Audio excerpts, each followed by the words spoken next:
You already know who we are. We are Roland and Ricky. And thank you so much for being the first people on this podcast.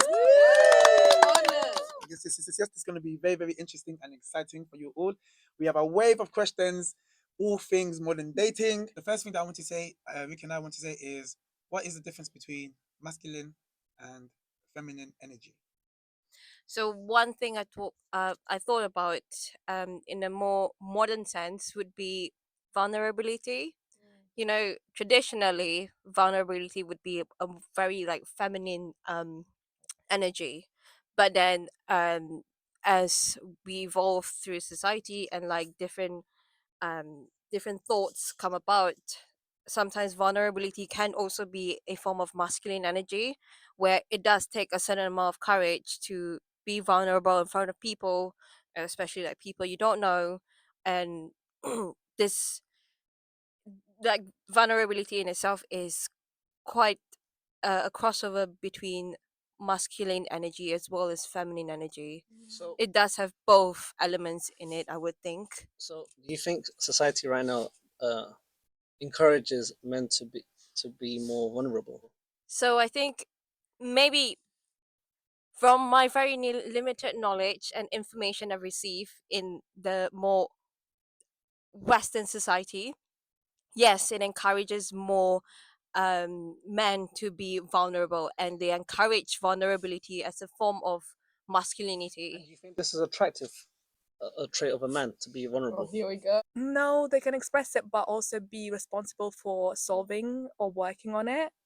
They shouldn't be putting their vulnerability on me and expect me to fix stuff for them. Yeah, so that's not attractive to you. No. Now that kind of like, I don't know if it has thrown it off balance. Now where obviously women is like, well, we no longer need that so much, and men feel like maybe they're being displaced in a way as well. Because I've been in situations where women are like, well, I want the man to be strong, to be a certain way. So even though here we have a lot of women like saying, oh, I want the men to be vulnerable and so on. I've been in situations where the woman is like saying, oh no, I want my men to be strong. Why don't you do this? Why don't you carry that? And even though we're arguing these points, they still expect you. It's like, oh, why are you not paying for this? Oh, why are you not paying for that? I don't know. There's this constant thoughts that we have, which is opposing, and also towards it's like constant conflict now because we're having to decide so many things at once. And to do with the vulnerability, same thing. Yeah, I understand that being vulnerable is good, but yeah, again, if we're sharing it and we're sharing it by trying to, like you were saying, grow together and not necessarily put it on someone else, because we tend to do that again, that we have our own issues and we bring them into the new relationship, and we bring our past as well. Not only that, because we have to think about what we've been through with our families, with our own relationship with siblings. All of those things count towards it, and we tend to bring it onto the new relationships. It's to my belief that vulnerability from a man is not really well taken from a woman. It's not really an attractive trait, but not to an extreme where a man doesn't show any Aspect of his yeah vulnerability. vulnerability. It's all right to show a little bit, but it's more attractive for a woman to be show their vulnerability. This is what's attractive for you, girl. What's important is that sometimes what women think men find attractive in women is not necessarily portrayed and it's not necessarily true. So, the next topic I want to talk about is body count. Yes. Don't worry, nobody will be disclosing their body counts here. It's fine. It's absolutely fine. You know, I certainly won't disclose mine, or else I'll be in big, big, big trouble. But look at that.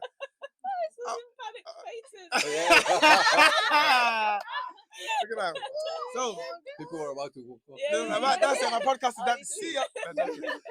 The first thing I want to say is, ladies, are men with high body count more attractive than men with a lower body count? How low are we talking? From your perspective, from low body count, from 0 to 5, high. In like 0 to 10, 10 till 20 maybe. Yeah. And the body count would be like 50 plus. I don't know. But but then have you heard that phrase? It's like, oh, if the lock and the key, where it's like What? if So basically, yeah, so basically if it's like if if the key opens many locks, it's a magic key. But Master if a key. lock is opened by what? Many If keys. many, yeah, by many keys, then it's a rubbish lock. Um, That's what it is. Yeah, so basically you have a key. If a key can open many locks, it's a master key. This key is an OG. I get it. But if you have a lock that's been opened up by bare keys, it's a shit lock. yeah. That's what basically it is. That's what basically it is. That's basically it. Do you get it? You get it? It's because he's like, I like this one. I like this one. He'd love that one. He would love that one. So sweet. He's like, Yeah. "I want to get me a strong lock." Yeah. No, I'm just thinking about body count. I mean, not my body count. Like if he's counting his body count. 102. No, 105. no, I'm just thinking that I think in general, guys do prefer women to have a lower body count. But what's the reason for that? The what? The reason I think it's because women are perceived as obviously more wholesome, more wholesome, and more wholesome. And then if you're thinking of them as mothers and looking after a family, you're thinking of them as being more, I don't know, just more holy in a sense. Yeah, more nurturing. So you wouldn't want to put them together and think, oh, I want a woman that has been with hundreds of guys and she's constantly having sex. I don't know why is this thought behind it. So he needs to work on himself Mine's more in order for him to be able to get the same I guess polarizing attraction as opposed to the female. I wouldn't say it as working on himself, because also to begin with, they can always lie and cheat and do all these various things to sleep with women. I think it also extends to the thought of men have to work hard to get to a woman and sleep with her, whereas women can go out there and offer it, and any guy would go after them. That's It's it. more like the fact that because you have to work for something. That's why, like you say, men. So are you saying that like at 18 men attaches value to like their body count? No, I'm saying men's value to a woman is when they have when they're fit and they have resources and they can provide, and that's what makes them attractive, and that's what gets them lots of girls. But with a woman already, she doesn't have to do anything, she doesn't have to work, she can just stay there. If me and you was to go to a club, you would get approached more by men rather than me getting approached by women. Yeah, No, but you get just to, I get your point, but at the same time, for a woman, like a guy approaching me does not make me my value or makes me feel like better, because I know like a lot of girls, I think faces this a lot. A guy would sleep with a couch, so like like so. So it doesn't make me feel any better, like then- but it because do- guys would but like then- genuinely not genuinely, but generally, guys don't have like a really high standard for women. As long as they can get some, it But doesn't really at the matter. same time, this is not true though, because there were some stats, or you can correct me if I'm wrong, but there's like a stat where like more than a third of men haven't had sex in over a year, or are still virgins, and the majority of the women sleep with the same smaller percentage of men. That's what I've heard. So about like 80% of women sleep with like 20% of the men, and the rest of them, they're not there. So every time when people are talking about body count or whatever, who they're sleeping with, they're always referring to a specific minority of men. But can I just say that that percentage is that based? I mean, you probably couldn't measure it, but I'm guessing it's not for lack of trying. So the point still stands. They would still, if they could, sleep with more people. So if a woman, it's not- So, it's- for it's example, just- they have low self confidence, and a woman approaches them, any woman, they'd probably still go for it.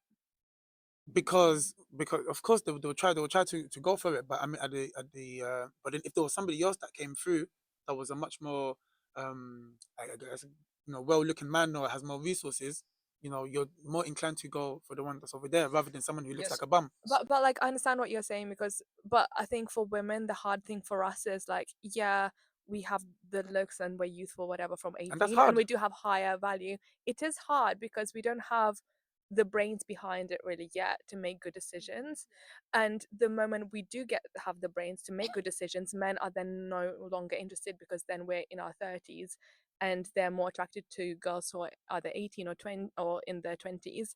So then by the time we do have the brain to be like, I'm ready to make good decisions in my love life, no one actually is that interested in you or that attracted to you, and you kind of are left with the balding men or like the overweight men or the ones who are like super in their career and they just need you to like be there and basically like provide them value in terms of like bringing kids, but they're not really interested like sexually in you as much because, you know, again, you're not as youthful, you're not as like hot, whatever. So for the good thing for guys is like the older you get, the more attractive you get. You have that George Clooney like Silver Fox vibes, but the older the woman gets, the more value she loses, especially if she doesn't have kids by a certain age as well, which is quite a difficult situation for us to deal with. It's more like both men and women at a younger age, you have less experience. So you're probably more likely to make poor decisions. But as a man gets older, society thinks he's more attractive. As a woman gets older, society thinks you're less attractive. I'm not saying that's true, but that's just how society and culture, religions perceive Is it. that society or is that biology? I think it would stem to biology as well, because if when you're having kids, women supposedly up to the age of 30, after 30, you have more complications to have kids, whereas men can go up to the age of 40. That's also, I would say, part of biologically. I mean, I don't know. I don't know if I agree about that because we have like modern day science now, which can help you as you It get can help you, older. but it doesn't extend that even naturally to begin with. If women can go up to 30 and after 30, beyond 30, they can start to create complications to have kids, whereas men can carry on towards 40s. Yeah, science can be there, but science is not there for everyone. Science is not there for everyone. Yeah, and also that's a complication. Doesn't that lower the value of the woman? As in, is it not less attractive for a woman to be this way, like to procreate? I don't think so. I think if you value a woman only for her ability to bear children, then maybe your answer is yes. But personally, I think women have a lot more to offer than your ability to have a Well, child. this is where I think that you girls and boys think differently. Like you want us to want a certain type of girl for the way she is, but we're not really attracted to that. So as she They're said attracted about to the wide hips, the birth-bearing hips. so we want One. I think without Talk about her childbearing hips now.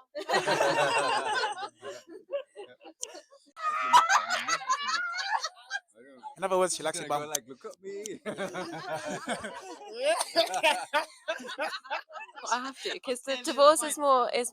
I think divorce is more prominent now because women are independent. You can divorce a man because you're financially independent. It's not a case. I don't. It's not. It's not a case of women not knowing what they want. It's a case of women now being more independent that they can divorce a man. They're not dependent on them anymore. I know what I want in a man. Is this and I'm- attractive for a man? Like seeing a woman so independent. To be honest, if a man doesn't find it attractive that I'm so independent, he's not the kind of man I'd want to No, but be that's with. not the question. That's not the People have question. different The question is, do you think that's attractive? From my From a- perspective. Well, I think So do you, I think do you- men do you- don't do you- know. do you- so basically, do you think that I will find a woman attractive if they was independent, if they were independent? So I think men will tell you that they want an independent woman, but the reality is they don't really want a woman that is that independent. Because they feel like they have nothing to offer. No, but then for me, because what I was going to say is that she said something. Just like you're asking us, what do we think the men would think? Like, what do the men just No, think what they think? but Wilson's been preaching for time. No, he's been preaching. You know, he's been talking for time. I think you want to say something? Go on. Go on. No, I was just gonna say people are individual, and yeah, we do need to think. Oh, I'm losing the point. Sorry. No. Give me like 2 seconds. Look at Jale's bearing hips to get some motivation, inspiration. You're saying people. Everyone's staring at me now. People might get in relationships and maybe divorce because maybe people are focusing more on like the infatuation and falling for someone like without really thinking what they want from life. I think sometimes we just go off whims instead of thinking what kind of life do I want? Do I want to travel a lot? Whereabouts do I want to live? Do I want to have kids? And then kind of naturally being in spaces where you'll find people that are similar. And I think there'll be fewer issues about divorcing because people will have picked people. I don't want to sound too logical and not emotional, but people that help fulfill our goals as well, not just, oh, I love this person for them, because that's really romantic and beautiful, but I don't know if it's as long lasting as like, oh, this person will have a flexible job so I can travel with them. Like, it's important to have your own goals and find someone that fits with them, and not just keep falling in love It's a randomly. bit, it's a bit damaging though, isn't it? Because if people are filing divorces and a man is literally giving them everything, the whole world, and he wants to protect and provide. People. I think okay, so if we take like the emotional core of men and women, there are some differences because of biology, because humans are like meant to reproduce. I read a book that basically said we're controlled by our genetics, and obviously our genes want to reproduce, so we're kind of controlled by that. But because we're so complex as humans, we also have the logical part of our brain that does more than just going around like fucking and having kids. But you know, women who end up having it all and having a good, great career, or end up traveling and doing what they want, become independent and such, they end up becoming the most depressed at a later life in life. I've actually heard that that's not true. So there's actually a study. I'm sorry. There's actually a study that says that women, there was a study that did women in relationships, women that were single, women that were divorced, and women with kids as well. So the study was with women with, married with kids, single with kids, and single and with no kids. What do we think, ladies? What do we think the happiest group was? It was single, no kids. Okay, cool. But also, ain't this the sex that 1 minute they're really happy and the next minute they're really depressed? But I read something about this as well. So like in the world in general, there's more danger for women because we tend to be like a bit physically weaker, and obviously there's more sexual violence and things. So we naturally have higher levels of anxiety because there's more threats in the world. So it makes more sense for our emotions to kind of be going up and down a bit more. Like what you're talking about is decision making process rather than being emotional. I can be emotional on a day-to-day basis, but that doesn't mean that I'm not ready to work things through if we have like issues in the relationship. But obviously there are times that I probably wouldn't care about working on it because I'm too much in my own emotional distress at some points. But that doesn't mean that you totally change your decision making process and go like, oh, actually because I feel off today we're breaking up. That doesn't happen that way. Obviously an emotional spur can lead you to breaking up, but then the man has to obviously understand that biologically women have more hormones and we are more hormonal, and they need to kind of not play along with it but kind of understand that and help us get through the situations rather than also reacting in a reactive way where they're like, oh, you're upset, that means I'm upset and I'm done with this. Like there needs to be a bit more understanding from a men's perspective about the biology and about hormones, etc. Would you say that it's better for men to be leaders and take charge in a relationship? No, I wouldn't. I feel like relationship is a 50-50 job. I don't think anyone should. I don't think it's a leader thing. It's more of a Can I you ask what you decide. mean by lead? I disagree because I don't think it's a 50-50 job. I feel like the better women get, this pool of guys becomes so small Mm. that most women who are career successful do want a good relationship, and they want to have kids as well, most of them, but it's so hard to find guys like that. A lot of them end up like being corrupted by money and power, just sleeping around and having parties and all of that shit. So it's just really hard for us to find like the top 2% of men, basically. Wait. The one to match our level. So Yeah. would you say women are attracted to higher value than themselves? Exactly. They have So full we're always independence. looking for guys who are like 5 or 10 years older than us because that's where we tend to find they're around equal level in terms of like self-development basically, and it's a lot harder to find that in the guys our age group who are still too busy sowing their wild oats. Here's the reality. No, but here's the problem though. The reality is that a lot of men don't care how successful a woman is because that's not what they value. That is true. That is not what they value. That's the difference, Yeah, yeah. a man can earn $1 billion. Yeah, and he will date a girl, Becky from McDonald's. Yeah, that is absolutely fine. She doesn't have to earn at all. Whereas when a woman earns $1 billion, she wants a man that's earning $1 billion too. That's a Yeah, mad thing. also, So I then, feel so then, so like then now, if women are pulled towards the top selection of men who are high value, yeah, those high value men are going to be looking at women who they see as high value. So now the question comes as, do you have those high value traits in order to attract high value men? Let's say at the stage where you have kids, do you still want to be working or pay significant bills? after you have kids? For me, I like my ideal situation would be me and my partner both go part-time, because I think that parental influence is parental influence, and I want my kids to have a really good relationship with their dad, not just with me. You got part time. Shake my hand. That's a good Octavia? idea. It depends. It depends how hard I have to work. If I have a job that earns decent, but I don't have to work too much, then yeah, I Because love working gives you something to do as my well. point is this, yeah. Nowadays, we're entering an age where lots of people are starting to focus more on their career and they're focusing less on their qualifications at home. Nowadays, you're getting women who don't have a cookbook, they don't know how to cook, they don't know how to, let's say, clean at a delicate manner and do all of these things. And this is something that you're supposed to learn and go through. Do the men? Do I- the men you know how to no, cook? well, wait. Before we start, insulting the other gender, the reasons why I'm saying this is because they spend 15 to 20 years focusing on their career, and then when they decide to have kids, they're like, okay, I want to take a back seat. So then, for me, I would then question, why couldn't you focus on honing your abilities when you want to look after your kids? Because that's, once you have kids, that's a lifetime. You know? I also don't know where these facts are coming from. Who says that you can't have a No, career and know how to cook? I'm not saying facts or anything like this, but there are a lot of people a lot of women who would want to take a step back. Because for me personally, I think people can strive for greatness in their career, but if you want to have kids, they are the priority, and whatever ambitious goal you had there, you have to put it on hold until they can. And either the mum can or the dad can, or part time, as you said, that definitely needs to happen. For me, if I was to have kids and then I decided that, right, I completely don't want to work anymore. I just want to stay at home and look after my sons and daughters, twins, 8 kids, whoever I have. Yeah, I would then question myself and be like, do I know and do I have the skills of what it takes for me to be prepared to start doing this? If not, why wasn't I working on this before?